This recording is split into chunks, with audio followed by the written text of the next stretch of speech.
తుని మండలం సిహెచ్ అగ్రహారంలో 2 ఏళ్ల చిన్నారి జ్ఞానేశ్వరి అదృశ్యమై నెల రోజులు గడిచినా ఇప్పటికీ ఆచూకీ లభించకపోవడం తీవ్ర ఆందోళన కలిగిస్తోంది. ఇప్పటికీ ఎలాంటి స్పష్టమైన ఆధారం దొరకకపోవడంతో తల్లిదండ్రులు గణేష్, భవానీ తీవ్ర మనోవేదనకు గురవుతున్నారు. చిన్నారి అదృశ్యమైన రోజు రాత్రి నుంచే పోలీసులు విస్తృతంగా గాలింపు చర్యలు చేపట్టారు.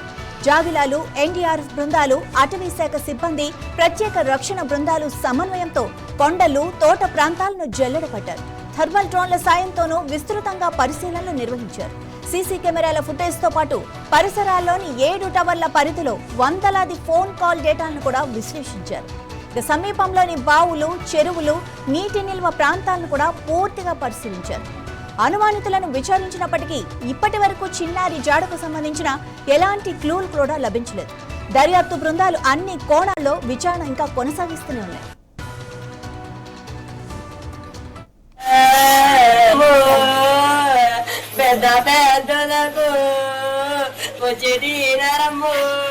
నీకోసంగానమ్ము కబడ్డీ రామమ్ము కలి కొండిగో కబడ్డీ రాయమ్ము నీ చిన్న కబడ్డీ పోదాము